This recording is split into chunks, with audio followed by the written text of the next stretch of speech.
Bonjour à vous. Alors je suis très content aujourd'hui parce que ça fait 30 ans que j'ai fait ma première prière. Et j'aimerais vous raconter, j'aimerais te raconter cette histoire qui m'est arrivée le 28 novembre 1990. Et surtout comment? Eh bien un gars athée, sans religion, même anti-religion comme moi, a fait sa première prière. Oh, j'ai pas dit mon nom, je m'appelle Rodolphe Auberbeck et voici mon histoire.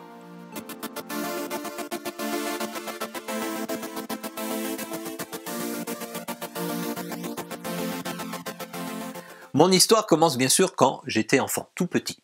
Alors comme beaucoup de ma génération, mes parents qui étaient catholiques m'ont envoyé au catéchisme. Enfin surtout ma mère, parce que mon père lui il était plutôt communiste. Et ma mère, question foi, question Dieu, question tradition, c'était important. J'y allais bien sûr, mais qu'est-ce que je m'ennuyais. Alors je sais pas pourquoi, c'est comme ça. Les choses de Dieu ne m'intéressaient pas du tout. Et ce que me disaient ceux qui apportaient le catéchisme m'interpellait pas, me touchait pas. Pour moi, très tôt, je me suis orienté vers plutôt la science, les raisons, les raisonnements. La science devait tout expliquer. Et la foi, on peut pas trop l'expliquer. C'est ce que je pensais à l'époque. Pour moi, Dieu était inexplicable. C'était juste une invention humaine. Concernant la Bible, je déclarais, la Bible, c'est un bon code moral pour ceux qui en ont besoin, pour pas qu'ils fassent trop de mal. Moi, j'en avais pas besoin, bien sûr. Quel orgueil. Et à cette époque, eh bien, je me bâtissais une carapace de raisonnement, d'intellectualisme, au point où même mes émotions, je les étouffais, je les réprimais. Je m'étais même lancé un défi assez tôt dans ma vie, quand j'étais ado d'ailleurs, c'est de devenir insensible à tout, que ça soit au bien ou au mal, stoïque comme on dit, impassible, insensible.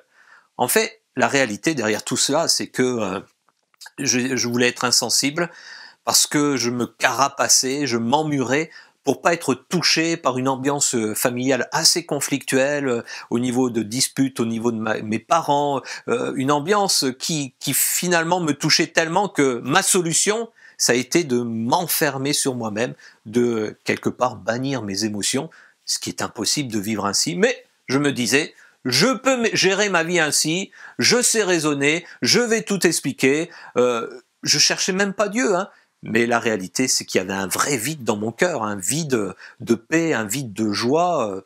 Je me sentais vraiment seul, mais je vivais ainsi.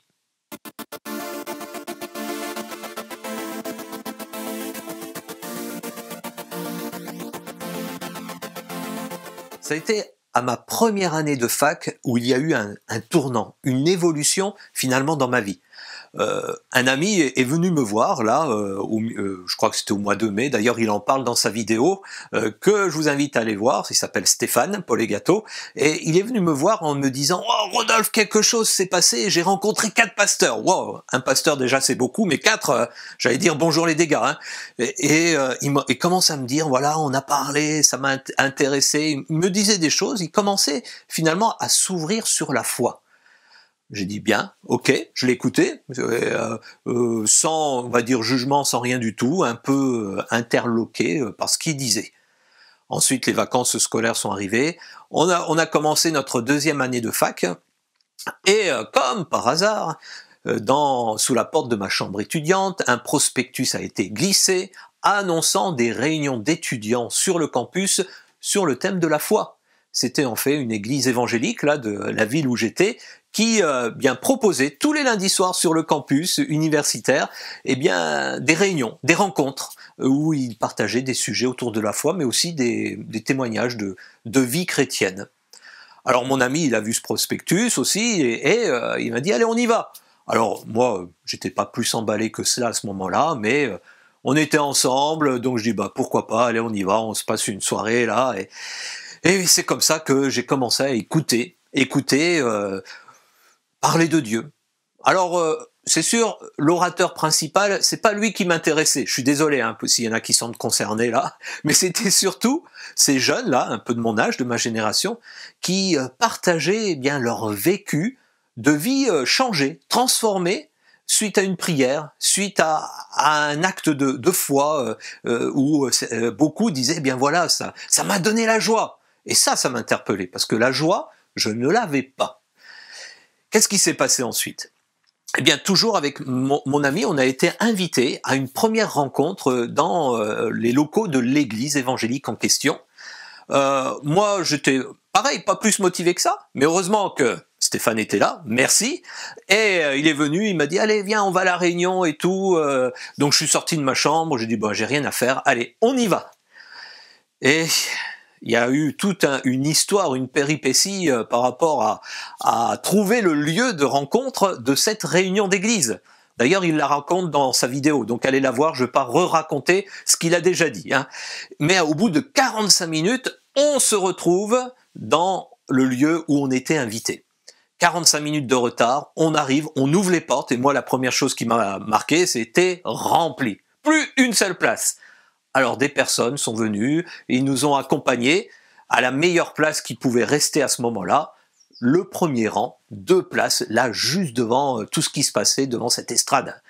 Et de suite, j'ai été interpellé, touché même, émotionnellement, par des chants d'une chorale qui s'exprimait à ce moment-là. Ce chant, je m'en souviens, c'était les paroles, c'était une croix dressée, un corps crucifié.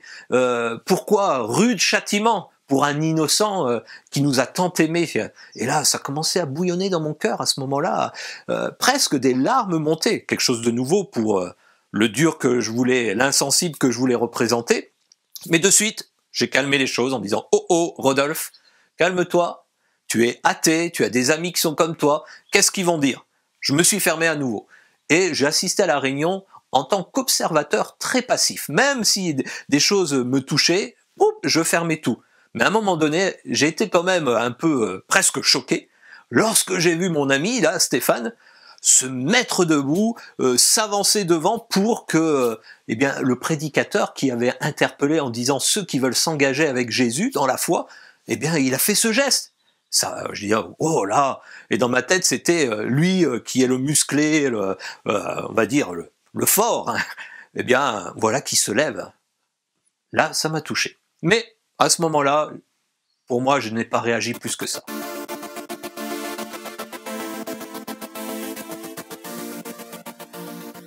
Ce qui est sûr, suite à cette réunion, j'ai pris une décision quand même intérieure. Celle déjà de ne pas me faire influencer par des discours, des personnes dans ma démarche. Je voulais être indépendant dans mon esprit, dans mes décisions, mais aussi de voir par moi-même si tout ce que j'avais entendu, tout ce qui était dit, c'était la vérité. J'avoue que ma réflexion avait évolué entre l'athée et la personne qui se dit « est-ce que Dieu existe ?» Alors je me suis procuré un Nouveau Testament, j'ai lu les évangiles et de suite j'ai été touché par une simple phrase « Jésus pleura ». Et oui, moi qui voulais réprimer toute émotion, c'est ça qui m'a touché finalement. Jésus qui pleura. Pour moi, Jésus c'était un gars insensible, neutre, comme on le voit des fois dans certains films. Voilà, il est à 10 000 et puis finalement la joie, les pleurs, la tristesse, tout ça, je pensais que ça faisait pas partie de sa vie. Mais ce n'était pas le cas. Jésus pleura, ça m'a vraiment touché. Et c'était un mercredi soir, justement, 3 jours après cette fameuse réunion du dimanche où mon ami s'est engagé, où j'ai dit, eh bien, je vais voir si ce qu'on m'a dit, c'est vrai. Je me suis adressé à Dieu, comme un athée sans foi sait le faire, c'est-à-dire, Dieu, si tu existes, donne-moi la paix et la joie que je n'ai jamais connue. J'étais seul à ce moment-là, dans ma chambre d'étudiant, à dire ces mots, et point final, pas avec une foi, pas avec des gestes, simplement. Mais ce qui est formidable, c'est qu'à ce moment-là, au fond de mon cœur, je peux pas l'expliquer, c'est une expérience intime, personnelle, bien au fond de mon cœur, il y a comme quelque chose qui a été enlevé, comme un fardeau, comme un poids, quelque chose de lourd, je me sentais allégé et surtout plein de joie, au point où seul dans ma chambre j'ai commencé à rigoler, ça paraît bizarre, personne pour me faire des chatouilles ou me raconter une bonne blague, mais voilà, et dit là une joie que je n'avais jamais connue auparavant, particulière. Mais le plus important, c'est que suite à ça, il y a aussi une forte conviction qui est venue dans mon cœur, dans mon esprit, dans mes raisonnements, que Dieu existait. Alors j'avais plus besoin qu'on essaye d'argumenter pour me prouver que Dieu existait. Pour moi, à ce moment-là, c'était vrai. le bouleversement total. Je passais de l'athée au croyant en Dieu, ayant vécu une expérience personnelle avec Dieu. Et c'est à partir de là où justement, eh bien, les choses ont évolué. Et quelque part, une nouvelle vie a commencé. Ça fait quand même 30 ans maintenant. Certains disaient, c'est un feu de paille. Eh bien, ou ça sera un feu de paille pour reprendre l'expression, bien, ça dure toujours. Ça dure toujours. Ce n'était pas une conviction humaine, intellectuelle ou émotionnelle, mais vraiment une conviction divine, je pourrais dire. Hein. Alors, vous qui m'écoutez, chacun d'entre nous, on peut vivre des expériences personnelles particulières avec Dieu. Comme je l'ai vécu, pas de la même façon, chacun est différent. Moi, j'avais un besoin, c'est de retrouver des émotions. Et ma première prière a été justement de dire « Dieu, rends-moi sensible ». L'insensible que je voulais être, en fait, qui se cachait dans une forteresse, eh bien, Dieu a commencé à agir. Et depuis, il m'a rendu capable quand même d'aimer, puisque je suis marié, j'ai des enfants, depuis, il y a plein de choses qui se sont passées, j'ai appris à pleurer, à rire, normalement, hein, et une nouvelle vie a commencé, et surtout, une nouvelle vocation. Mais ça, ce sera peut-être pour une prochaine fois. En tout cas, merci de m'avoir écouté, et à très bientôt.